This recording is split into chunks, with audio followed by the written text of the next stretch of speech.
profit something like an Ornn or maybe even a Camille for himself, and then just go all in on Snowball Blanc, have Memento have a big, playmaking early game jungler, and just go all in on the Blanc hype train. Yep. And it looks like one of the other things is to make sure that Xerxe can't be on such a comfortable champion. The adaptation here is they ban out the Zac against him. Everything else still roughly the same. And now also a Morgana ban Kasing's way.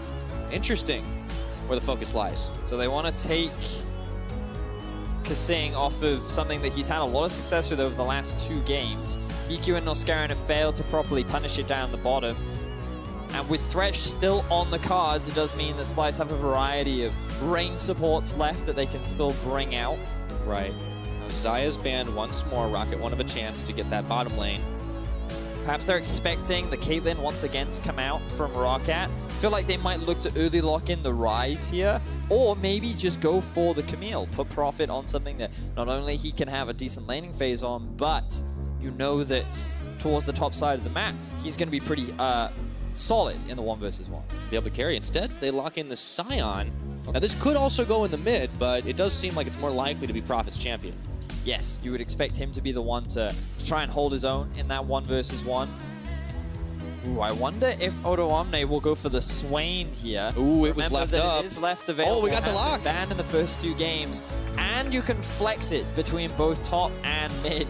Splyce already locking themselves in 2 strong laners with the Caitlyn and the Swain. Swain has really become a staple of the 8.5 meta, played all across the world, picked or banned in almost every single game. He is just extremely well-rounded, and it's the flexibility of just being able to move him all across the map that will give you that free. And Splyce have a big advantage here because what they can now do is they know whether the Sion is going to be going mid or top because they have the last pick. Or Splyce will have the last pick, which means that they can just put the Swain wherever the Sion is. Exactly. And you know, Swain has had just so much success across the world in general. I feel like he hasn't really hardly lost most of the games we've seen him played, but he is such a frequent ban because of that.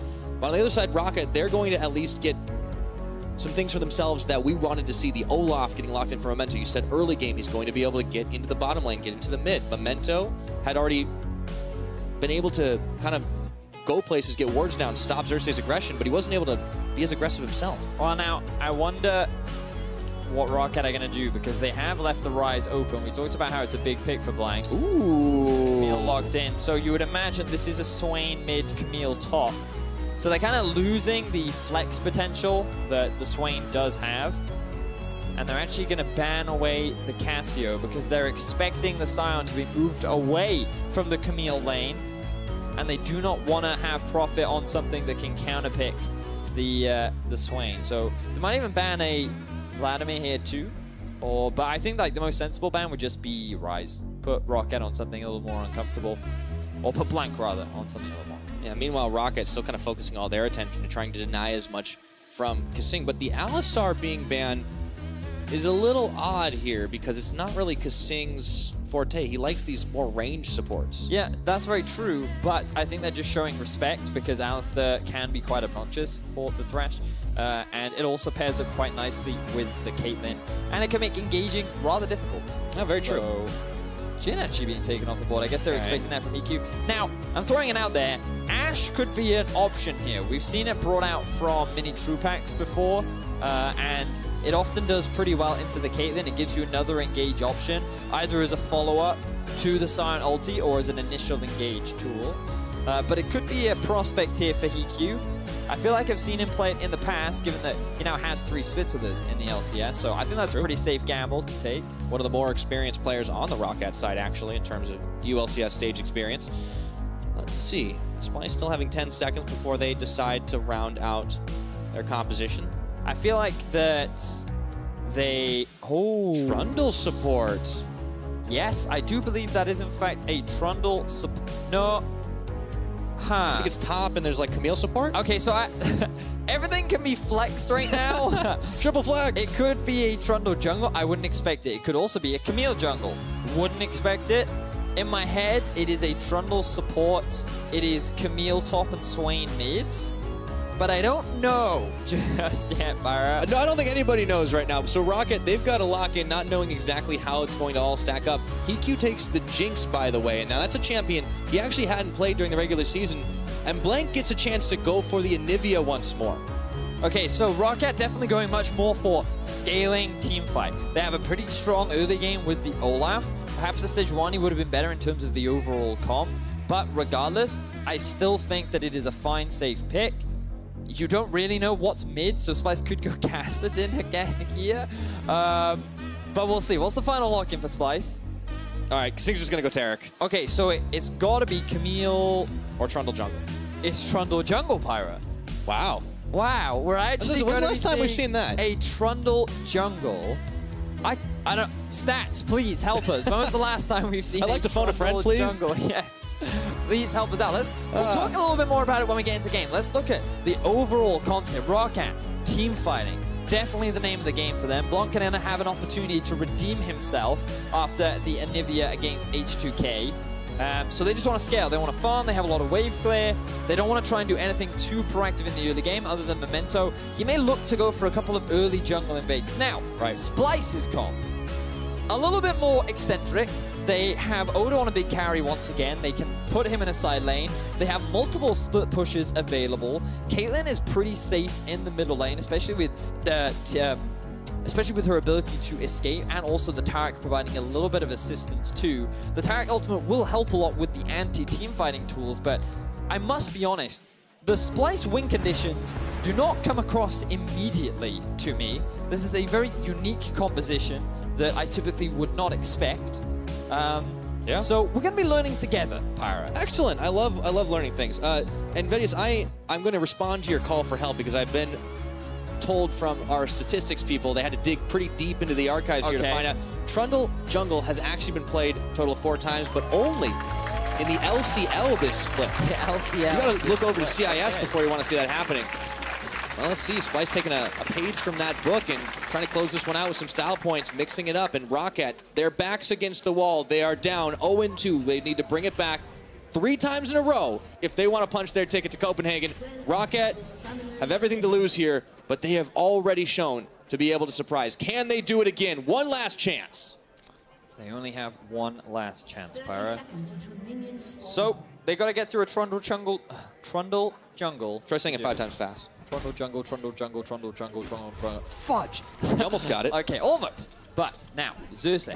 He's running press the attack, and it looks like he's also got a sorcery follow-up. So I'm going to assume that he's running the Gathering Storm, and he may very well be running the movement speed as well that you also have on the second tree.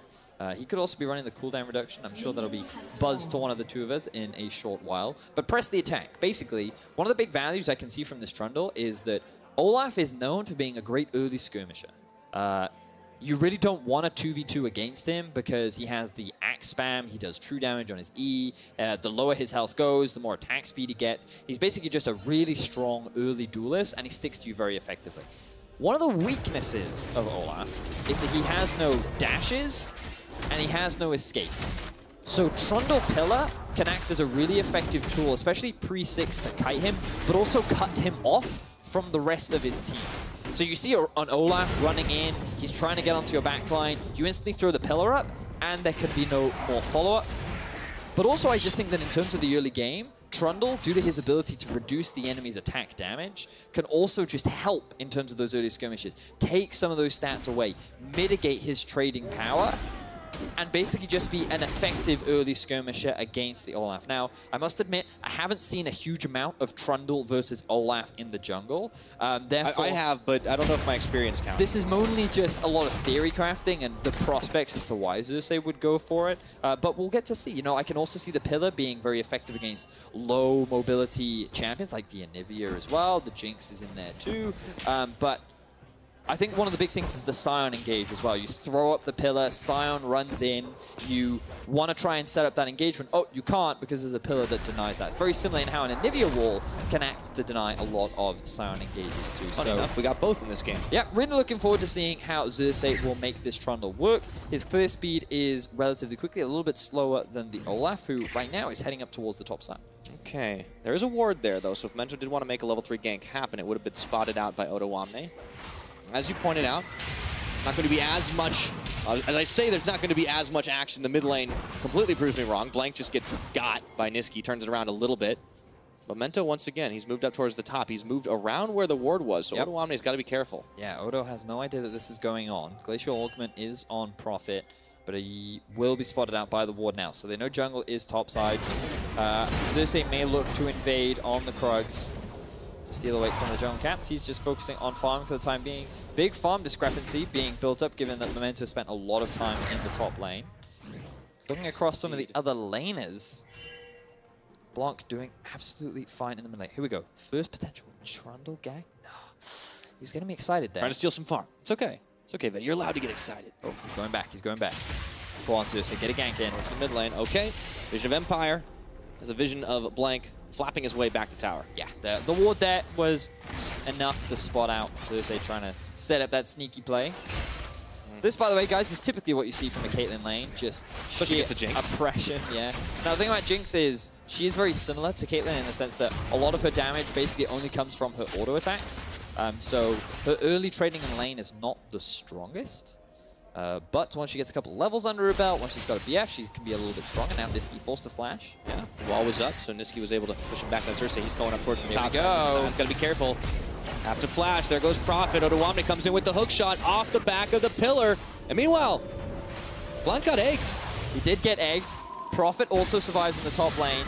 That was a really cool interaction. Seeing the pillar be used to set up Odoamne to then get the stun off. Didn't even think about that. You can tell these guys have been practicing. Yeah, we're learning so much today, Pyra. Yeah, I mean, this is great from Splyce, though, to see them kind of pull out like something out of their bag of tricks. It's a Xerxe special. You know, back last year when he was on the Unicorns of Love, he always drafted these really unique junglers. He was kind of one of the big innovators for Ivern. Yeah, he was one of the first players to do it. Rumble jungle too. He was playing Zac when it wasn't really meta, and now he's doing it again with the Trundle. Yeah.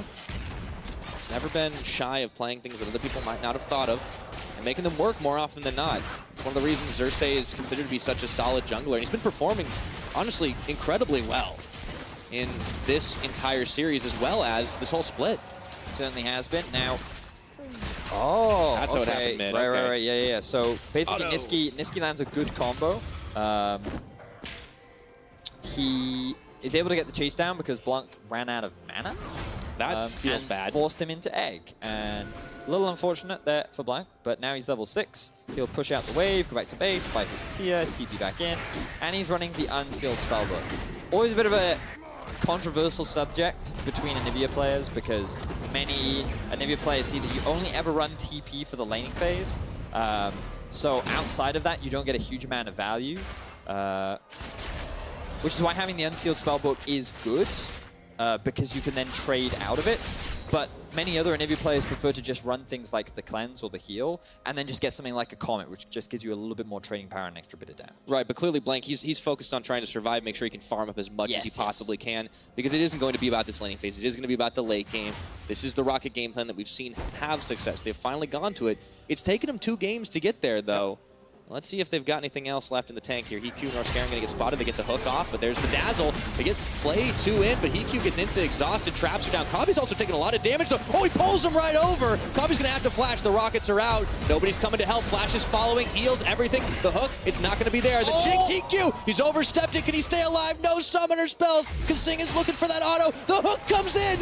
Norskeren's going to save his carry's life. Blanc comes in. Oh, Kasing, he's gonna get stunned up against the wall. Is his first blood for ROCCAT? It is! ROCCAT finally secured themselves first blood after what was a bit of a crazy trade down in the bottom lane. That was sick, man. It looked like it was all over for Heaq. He burns both the summoners. Norskeron gets a clutch hook.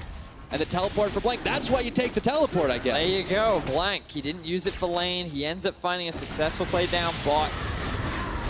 He's continuing to find a successful play down bot. Very close wall there. Yeah. Kobbe able to get out of it. But when we get to see the replay, this is overall just a great trade from Norskeren and Heaq. They go on. Traps come out a little bit too late here. Heaq wants to use them afterwards. They may have been on cooldown. Not entirely sure why he delayed it so much. But he then tries to go in for the flash. And then, oh, the body block from Kasing means that when the flash actually comes through from Heaq, it's not enough. Now, Norskeren, he tries to help his AD carry out a little bit. He tries to give him the heal. You think Norskeren's going to die, but then the TP comes in for Blanc. And now we actually see a gank up on the top side. Yep. Ganking up towards the top. Prophet's going to get stopped up once again. Subjugated by Xerxe. He's trying to go unstoppable, gets interrupted, trying to run back, flash forward, followed. And Odoamne claims a kill. And this is Splyce sticking to a win condition that has proved to be successful so many times over the later stages of the split. Xerxe camps for Odo. He's on a carry. Set this guy up to be the big impactor in the game. And like, Odo has been like the best performing player so far of this series. His Camille performance in game 2, constantly finding opportune flanks. His overall performance in game 1, this guy has had such a huge impact in this game. And comparatively to Prophet, he's really struggled to have the same kind of impact as his counterpart. And Prophet has been much more on these tanks. Obviously, the Gnar was something that he played in game number 1, and not to incredible success, even though he was able to out-split push on the sides by Memento. Now, Nisqy might be in some trouble here. He goes for the Demonic Ascension, and in goes Memento, gets the kill with the Ragnarok on. All right, now we have a game on our hands. Yeah, we do, Vedius. This is what we wanted to see out of this series. Yeah, ROCCAT. They don't have any early game focused win conditions, and funnily enough, now they're finding way more opportunities. Funny how that works sometimes to get the flay back on Kasing. He's going to be in some trouble, not even going to be able to pop his ultimate because he is only level 5, and down he goes, Heaq picking up one. Kasing, we talked a little bit about how he prefers these ranged supports. When you put him on things like the Tahm Kench, the Braum, the Taric, he really struggles to have the same level of impact, and now we can see what that Morgana ban really is doing for ROCCAT. They're finding leads in the bottom lane. The 2v2 in the mid is going in favor of ROCCAT, and yes, while Prophet is falling behind, at least ROCCAT are gaining advantages elsewhere. And crucially, they're able to just play around the map wherever they want. Let's see how this play started again. Nisqy forced to walk and gets hit by the Flash Frost. You know, and while Blanc did make a bit of a mess up with his wall last week against H2K, he is really making up for it this week. He's had so many great walls this time around. It helps secure a kill in mid. Then ROCCAT literally just run bot. Big misplay there from Kasing. He knows that they do not have control over the river. Your mid lane is dead, dude. You got to concede it. You have to accept the fact that you're not going to be able to set a vision. He does, no flash, and he does. Yep. Now, before that all happened, Splyce were able to make the play up towards the top, taking down Prophet. Of course, Odoamne was pretty confident coming into this matchup that he was going to be able to do that and exploit Prophet. Yep. Xerxe, also, you know, the combo. This is what's made this Splyce team so good. We saw it on display the last 2 games, but ROCCAT have found it in other places. ROCCAT. This is definitely looking good for them. Remember, they're the ones with a big team fight comp. And, you know, we keep looking at this Splyce composition, and it's just kind of a little all over the place. You never really consider Trundle to be that amazing team fight impactor. You look at Caitlyn, and she kind of has a mid-game lull, whereas Jinx, because of the passive attack speed that she gains from her Q, like, she'll have a little bit more of a mid-game value once she hits that 2-item spike. Anivia going to be ramping up, all scaling towards those team fights. And ROCCAT setting themselves up nicely right now. These are all champions that can take over games. Xerxe's going to face check into Memento. And there's the subjugate on, but it's a team fight that they are willing to take. Memento unable to grab the lantern out to safety. Meanwhile, Blanc and Nisqy going toe-to-toe. Here comes Prophet in on the TP, but he's going to have to get the hell out of dodge before the rest of Splyce collapse on top of a misplay from ROCCAT. Oh, Memento, he feels that he could commit to the fight, and he ends up losing his life. Pick now. Get the stun on to Prophet. Hook only lands on the minion. Prophet decides not to go in any further, just gets a Roar of the Slayer out onto the Cannon Creep. Ulti a little wonky there. A lot of summoner spells used, though. TP for Prophet, TP for Odo. Kill, though, goes in favor of Splyce. They get what they want, and now they have control over the river, reclaiming a lot of the controls. A lot of damage, once again, comes down onto Blanc. Yeah. That was a clutch Cosmic Radiance, though, from Kasing that time around. Otherwise, Memento might have traded 1-for-1. Would very well have been.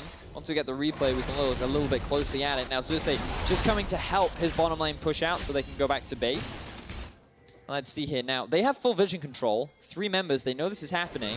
They go for the engage. Blanc just trying to keep the mid laner away. But then here, the moment the ulti comes in, the pillar, you can see how difficult it is for Memento to get away. We talked a little bit at the very beginning about how that pillar can be really effective against champions like the Olaf. And we got to see it in practice. Yeah. We also got to see a very effective strategy to deny the Thresh Lantern. It's called stand on top of it. Yes. Very obnoxious. I think when it happens. ROCCAT end up losing out on the exchange. They will lose control over the river. Cloud Drake will be spawning in about 1:40. Gold game is pretty even right now, though. Yep. Like, even though ROCCAT are definitely playing more towards the later stages of the game, they've been still trying to execute some plays, usually in response to Splyce's positioning, but that's the first time they've actually lost out on it. Memento, however, is not deterred. Sitting in this brush in the mid, looking for the pickup onto Nisqy. Won't be easy, though. Nisqy's got his flash. He's got everything that a level 9 Swain could hope for. But, I mean, so the bright sides for Splyce are Odo's fed. He's got a healthy CS lead, really strong, up in the top lane. They can put him off in the side lane. Great, good job. Splyce are happy bunnies. The issue is, though, let's say ROCCAT group up around Baron. Let's say they've got 2 items. They know they take it pretty damn quick. And they say, you know what, we don't want you to split push, Odo. You have to come. You have to come fight us now. I don't know if Splyce can really effectively stall with the comp that they have. ROCCAT from actually just forcing that Baron down and forcing him to a fight.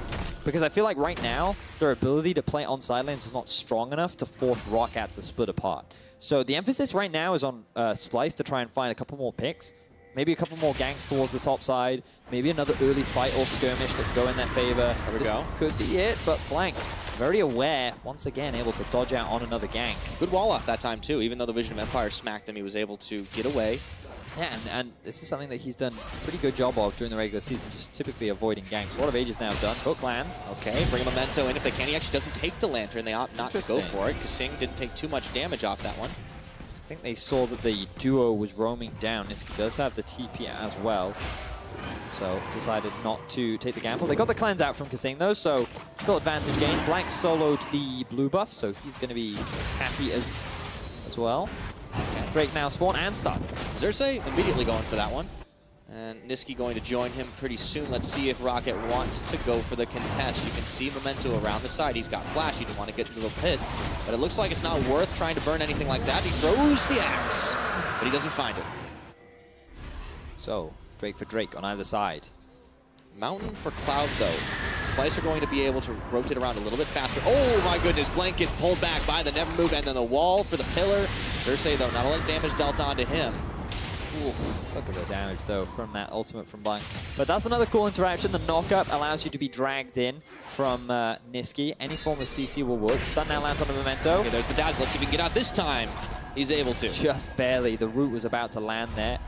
Will force him to go back to base. He had the Ragnarok, too, but all the same, you don't want to have to use that defensively. Prophet, though, looking to go in onto Odoamne, but turnabout is fair play right there. That shield is huge. Prophet finds nothing. Another gang towards the middle. They really want to try and put some pressure down onto Blanc, but he is holding his own. Farm coming along nicely. Rod of Age is already done. The tier is stacking up. Things looking much better this time around for ROCCAT. Oh, certainly. When you compare it to the last couple of games, much different in the draft. Much better adaptation. Splyce, of course, as you pointed out, a very unique composition, a very different kind. I'm wondering how experimental this really is. Yep. I feel like that after the first 2 games, they kind of expected, or they looked at the difference between the 2 teams as pretty significant so that they could try something a little new. I would imagine this is something that's prepared. Right? This is not something that they just threw out in the heat of the moment. I do not believe that Peter Dunn as a coach would just allow them to just suddenly pick Trundle. This is definitely something I would imagine they're practiced in scrims. And so far, it's not like that they're dramatically far behind, right? Gold's still pretty even. They perhaps need to put a little bit more focus now on trying to snowball Odo a little bit more. Yeah, but meanwhile down in this bottom lane, you can see Heaq is going to become a wave clear machine. He's got his Runaan's Hurricane already finished, which means he's not just going to fire 1 rocket, he's going to fire 3 rockets on every auto attack. And Jinx definitely has some pretty impeccable wave clear. It's going to be hard for Kobbe to kind of match this pressure while he's still building towards his Infinity Edge. Yeah. We talked about how Jinx does have a slightly stronger mid-game spike, just because of... It's always important to remember how attack speed steroids and AD carries can influence their spike.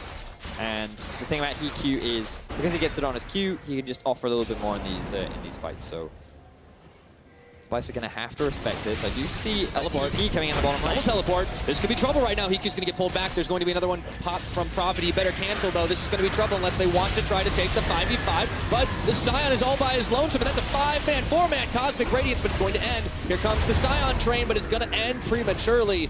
Memento and the rest of the team trying to make good their escape, but that was dead on arrival. Big mistake there from Prophet that is quickly punished by Splyce. He finished off the TP, thinking that they could go for an engage, but Splyce were just in a better position, and now they will be able to secure their first tower of the game. The first tower of the game as well, just shy of the 18-minute mark. It's going to fall to Splyce. Meanwhile, you can see Heaq was trying to make a mad dash to put some damage on the mid. Instead, he gets chased away by Odoamne. Memento chucks out an axe to try and push Kasing and Xerxe back, but Splyce are taking control. So let's see how this all set up. ROCCAT trying to push towards this tier 1 in the bottom lane. Norskeren helps the AD carry get out, and then all they need to do is run up through the river and disengage. Just get out, you're fine, cancel the TP. Prophet doesn't, he's immediately forced to flash. The rest of the team tried to save him, but he cannot get out in time. Oof. And overall, ROCCAT, it was a bad judgment call there. And it ends up costing them... More than it had to. Yeah, more than it had to, I think is the best way to describe it, Pyra. Now we do see Odoamne in darkness. Oh boy, Xerxe's here as well. This could be trouble. Stepping into the pillar! That's 2 flashes blown. Norskeren and Heaq paid for that face check dearly. Memento a little bit late to that party. Oof, Splyce putting the pressure on now. I must admit as well, just suddenly had another thought. You got to remember that Xerxe's ulti will steal away stats. One of the things that Memento's ulti also gives you is a lot of stats, a lot of defensive stats too. So when that Olaf is running into your face, you steal away the bonus stats that it gives you, and then he becomes a lot easier to kill, especially when he's running into your face. Yeah, so I think that's not good. I think that's kind of why, you know, we talked a little bit about, I think that the Trundle is kind of like an answer to the Olaf. And you can see now in these fights how much of an answer he can be, because the moment that Olaf runs in, you steal his stats. The Caitlyn and the Swain can just focus the front line, and then with him gone, it becomes easy for them to actually win out. So I could see additional value there. We'll see if he's able to pull it off in the fights to come. As Baron spawning in about 15 seconds, not going to be the immediate priority, but Splyce already setting up a lot of vision around it. Yeah, and this is what's actually also another thing very different about these games. In the previous games, ROCCAT have been able to get a lot of vision inside the enemy jungle, inside the rivers. They've not been able to do it as much this time around because Splyce have actually been able to fight them back. Let's see what they can do here, though. In the mid, it's Heaq that actually finds himself caught right into Xerxe. It's a lot of damage, but the rest of the team has arrived, and they're looking to chase down the Trundle. The hook is going to catch on top of him. Ragnarokking and rolling his property, picks up the kill, but meanwhile, Odoamne taking down the backline. Will he escape with his life? Trying to take the fight here to the rest of ROCCAT. Hextech ultimatum, and he's not going anywhere. Popped in by that hook, but it's not going to go down just yet. The Cosmic Radiance, it's too late. He's going to fall. However, so have 2 members of Team ROCCAT right now. Another hook is not going to catch on. A very extended fight in the mid proves a 2 for 2. Ooh, very close exchange. Almost ended in disaster for Splyce as Xerxe is overextended. He gets punished for it. But then Odo comes up huge. Comes in from the flank. This guy is always appearing from darkness. Is almost able to get away with his life if Kasing had... I'm not sure if he was out of range or if he just didn't ulti in time, but still very, very close. ROCCAT, though, were able to secure 2 kills. Splyce returned the same. Gold still very even. And ROCCAT still happily scaling towards that team fight setup, but Splyce, to be fair, are never really giving ROCCAT the opportunity to force a full 5v5 fight. That's another one for the vocal warm-ups, isn't it? Yeah, Heaq, he stepped up really far forward in the beginning of that fight. Now is, you know, seeing everyone coming, you still got to be careful if you're an AD carry. You don't want to be face first into a Trundle. But here we are, just past 20 minutes into this game. Things very even right now, and we're going to start seeing some of those item spikes really come into play. Because of the first Runan's Hurricane, Heaq is yet to get the damage from the Infinity Edge, but that's not a problem for Kobbe, who's also rocking a Static Shiv, who's really started to pull ahead here on this Caitlyn. Okay, pillar, hook, not gonna land. No more fighting in the mid, but everyone's keen to be around it. We've only had 1 tower fall in this entire game so far, Vedius. For all the action and all the attempts, that's all we've seen. Now, more fun learnings with Trundle. Oh, yes? Looks like he's gone for the Xerxe Convergence very early on. Oh, actually, before we get to that, let's have a look at the replay. So, Heaq by himself in the middle lane. Always a risk. Xerxe uses the pillar, drags him in with Nisqy. This is fine. What Xerxe doesn't realize is, there are actually 4 people around. Maybe he wasn't by himself. And then Odo sneaks up from behind, easily picks up that kill. So they end up trading initially 1-for-1. Now Odo, being the confident playmaker that he is, thinks that this is fine.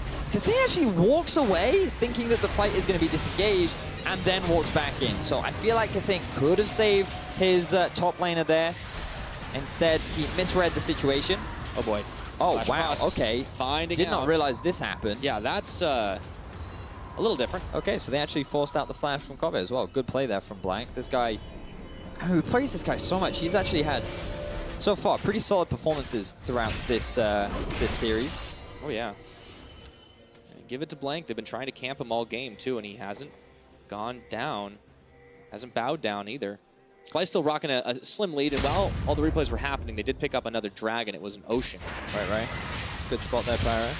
Scaling starting to come in from both sides. Right, so back to my cool Trundle point. Yeah, go for it. Zeke's Convergence has been picked up for Xerxe, and I assume he has paired that up with Kobbe. But it actually looks like he may have paired it up with Nisqy. Not entirely sure who's paired it up with. Point is, you use your ulti, which is obviously really close and really easy to proc. Because you're melee, it's really easy to stick onto a target. And then, it is the AD carry. Yeah, I was right. Okay, so it was Kobbe. He then throws the auto attack, he then ignites it, and then you get a bunch of extra damage. It's basically super easy to proc it, and basically just get more damage coming out from your AD carry. I think it makes sense. It gives you pretty cool stats. It gives you armor, magic resist, mana, and cooldown reduction. And given that he already has Cinderhulk, he's pretty happy. So he's a pretty tanky dude. He gets the bonus stats from his ulti. He enables his AD carry to do even more damage as well. And this is why I just really want to illustrate that this was clearly prepared. Oh yeah, no, there's so much that's gone into this that's unexpected, but they clearly have practiced enough times to kind of know how to play this around. So it's nice to see Splyce have some extra tricks in their playbook. I was thinking ROCCAT might be the ones to kind of throw those curveballs out, but Splyce did it in this game, and they've kept it close. Focus seems to be around the mid lane right now, though. Of course, with Baron on the Rift, nothing is for certain. Yeah, the focus is mid because by having control over it, it enables you to get control over the river, which you can see right now Splyce is setting up for a lot of control wards in their inventory. There is one control ward in the Baron Pit, which, shame, Splyce, you should have checked that. That will just be sitting there for the time being.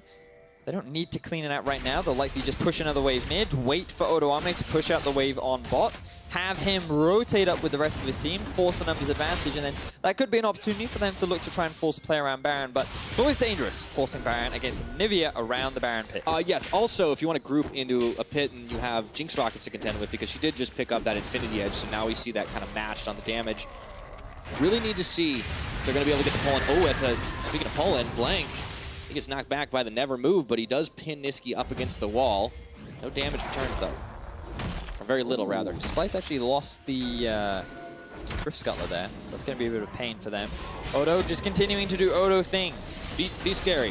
Kill jungle camps. 250 one-shot 80 carries. Farm at 25 minutes into the game. He's been very efficient with his farming and also just, once again, having a huge impact overall. This is a large part of why Odoamne hasn't missed a playoff. Yeah. Like, he's just a really consistent, solid player, and there was so many question marks in the early part of Splyce's season because we weren't seeing that out of him. And it just seemed because Splyce, as a team, hadn't quite gelled yet, didn't know exactly how they wanted to play the game together. And it's nice to see them really pick up and have their potential unlocked here. Exactly that.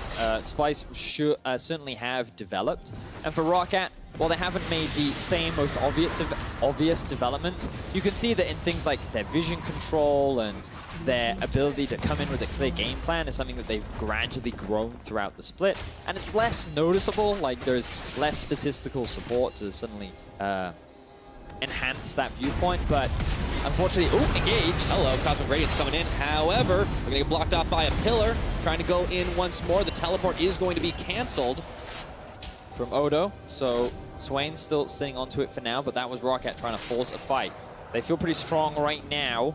We talked about how mid to late game team fights definitely what they want to go for. Norskeren tried to make a play, uses the flash, isn't quite able to do it. A very quick Taric ultimate dissuades the engage from ROCCAT. But this is pretty typical of the games that ROCCAT win anyways. They get themselves into the late game relatively even, maybe a tiny bit behind, but not very behind.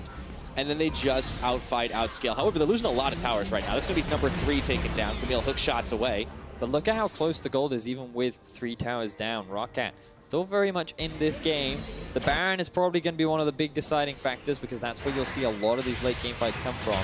Never Move, Vision of Empire, and of course, the big Demonic Ascension. Nisqy trying to take down Prophet. He flashes over. Prophet has just had a hard one this game. Every time he goes into the side lane, somebody ruins his day.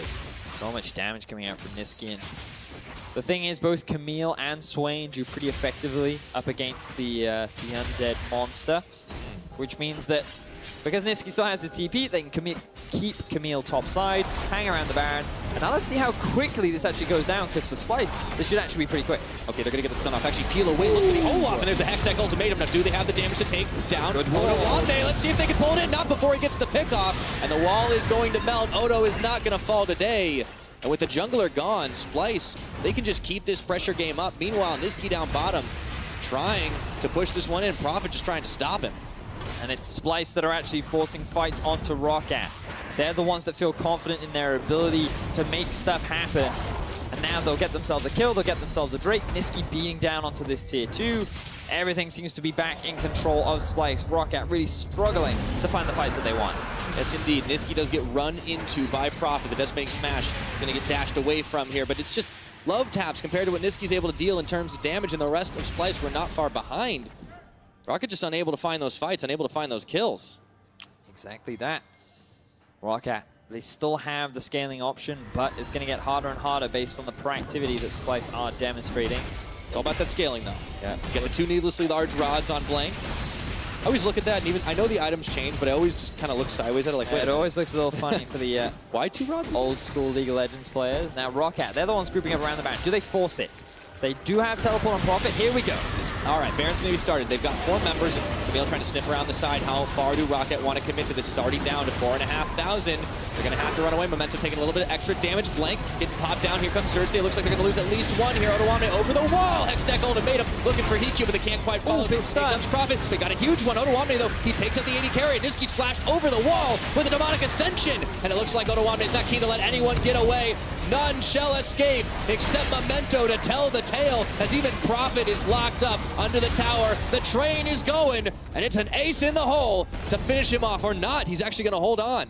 But Splyce secure 3 kills. They have the Baron in their eyes. And ROCCAT, they just wanted the fight to happen. They knew they have a team fight comp. They knew that if they could just get the 5 versus 5, they could somehow turn this game around. But unfortunately, Splyce were the better executors. Splyce were the ones to take the Baron. And Splyce are on track to take the series over ROCCAT. They could sweep this one out. It would be very, very good for them going up next week. Memento taking a huge heaping helping of damage. Odoamne is a terror in every lane.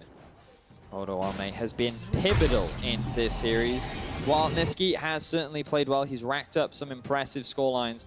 I feel that Odo has really been the big swing factor that has determined the outcome. Like, you think about the Sion engages that he got in game 1. You think about game 2, the constant flanks and threat that he had on the backline. And here again in game 3, constantly providing opportunities, and every time Splyce look like they're about to fall behind, it is Odo that is coming up big. This is why you give this man a carry. Oh yeah. Definitely serviceable and all the other things too, but seeing the variety, seeing the versatility that Splyce have is just so impressive, and they are well on their way to getting that 3-0 victory. And remember what that means for them. A guaranteed spot in Copenhagen. A matchup against G2 eSports. The rematch. The rematch, in fact, yeah. Probably be wanting a little bit of revenge for losing out on that tiebreaker game as well. But now Splyce, they do still have to close out the game.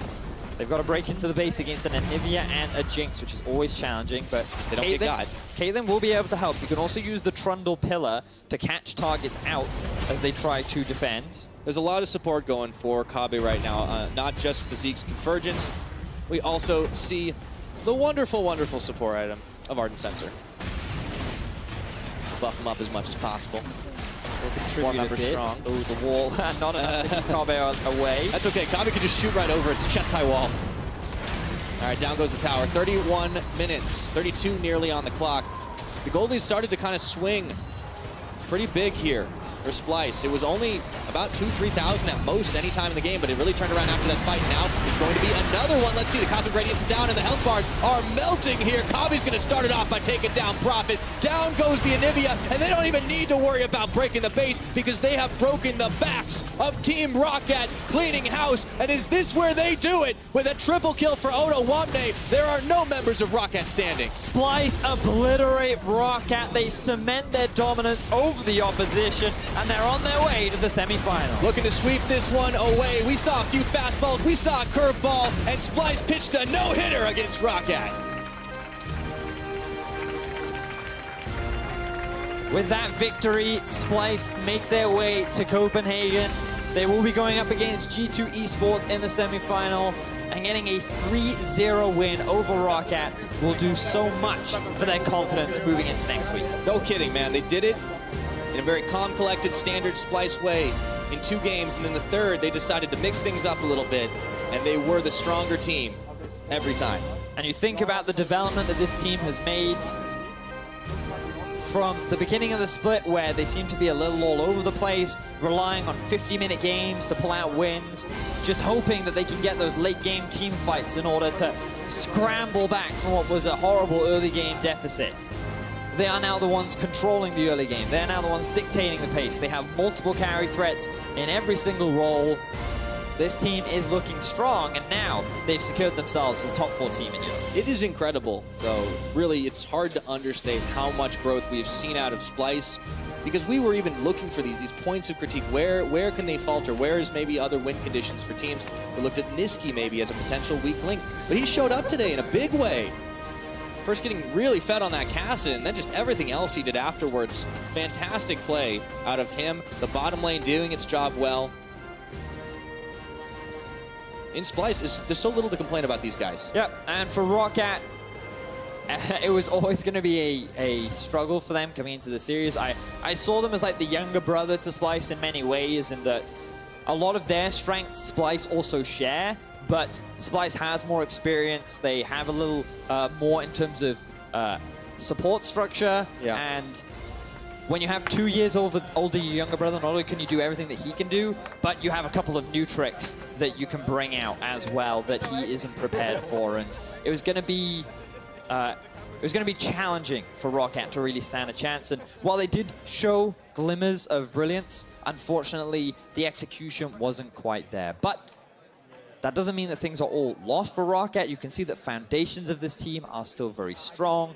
This team was able to bring ROCCAT to playoffs after so long apart. And going into summer, this roster has a lot of potential. You know, you can see the growth that can be made, and the future prospects that this team does hold. Oh yeah, no, I mean, it's despite the fact that it goes to a 0-3 result, ROCCAT have a lot to celebrate. The fact that they made playoffs, ending that drought, and with a team that I think a lot of people didn't expect anything from at the start of the split. They really proved their worth, and they proved that they could be a team to tangle with going into this spring split. We'll see what happens in the summer. Yes, yes we will. All right, now as we close out that last game, we want to know who you think is going to deserve that player of the series. So why don't you guys hit us up on LoL Esports with your favorite. You can choose from Odoamne, Xerxe, or Nisqy. And honestly, I think it's a hard one, man. I mean, Odo's definitely up there, though. It's got to be Odo. I feel like he had the most impact at every single one of those games. I felt like his Camille was monstrous. His Sion engages in game 1 were flawless. And with the leads that he was given, he was able to execute upon them beautifully. So for me, he was my MVP of the series. Yeah, I think it's kind of hard to argue with that one, to be honest, because of just exactly what you said, so much impact. But I do want to give some props to everybody else on the Splyce side. And that means, of course, Splyce, they are advancing to the semifinals. Either H2K or Vitality are going to join them tomorrow. And since they're the 3rd seed, as you pointed out, Vedius, they're guaranteed to face off against G2. Nice little grudge match going on there. Yep, so the winner of Vitality and H2K will go up against Fnatic. So we're guaranteed some exciting semifinals, but they don't have to wait that long because we've got more exciting League of Legends tomorrow. We certainly do. And before we even get to that, you talked about Odoamne being that possible big player of the series. Well, for more on Splyce's win, we're going to check in with Medic and hear from him as well. Thank you very much, Pyra. I am joined by Odoamne, the top laner from Splyce. Now, a 3-0 victory on the day. Was that what you were expecting coming into today?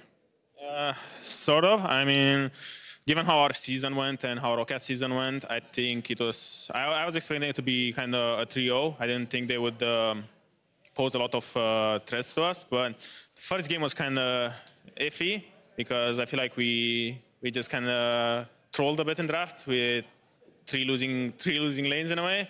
I mean, scaling was on our side, but I think that game was too hard and we shouldn't have drafted like that on that one. Okay, it's odd that you call it too hard because Nisqy had like 8 kills by the 16-minute mark. Like, can draft actually have that much of an impact on a game even if you get these early kills? Pretty much, because even though he had all those kills, they had pushing top and pushing bot, and they had really good vision set up around the river line, and we barely could walk in and contest that vision, because even though we had 8-0 castle lane, their bot lane could always move, or if they wanted to be top side, their top lane could always move. So yeah, that kind of sucked. Okay. And you were on Sion in that first game. C-tier dog champ, I think you called him on Euphoria, or was it B-tier? I think it's C-tier. He's like the biggest dog. So I mean, not the biggest dog. Maokai is the biggest dog, but he's like the badass of the dogs. Okay, he's the badass of the dogs. Then you were on Camille in the second 2 games. In the early portions of the split, you were much more on tanks than you were on carries for Splyce. What was it that sort of transferred into you being a more carry-orientated top laner? I mean, I think coaching staff figured that I was inting too hard on tanks. Yeah, I remember your Ilaoi game. Oh, that one was a pleasure to play. I enjoyed that one thoroughly, but I think they figured I entered too much on tanks. So if I ent on tanks, then I'm pretty useless. So at least if they put me on carries, there's a chance I don't break my hands and I can do something. Okay, let's talk a little bit about next week, Odoamne. I know you want to get away, but before... I really need to go to the bathroom, sorry. I can understand that. Next week you play against G2. Semi-final matchup. Is there anything you're worried about for that matchup? Nah. You think you just got it? I don't think we just got it, but I feel like the last time we met, we lost because of our own fault. And I don't think... I mean, I think they're a worthy opponent, but I don't think it's, you know, one-sided for G2 or anything. I think we have a really good chance to just take them down. Okay, makes sense. Any prediction you want to give us for that matchup? 3-0. 3-0 to Splyce? Not really. G2. 3-0 to G2. Well, cool. That makes a lot of sense. Odoamne, perhaps not that much faith in your team, but we'll see how much faith we kind of suck, sorry. We'll see how much faith PG will have in you. Hand it over to you.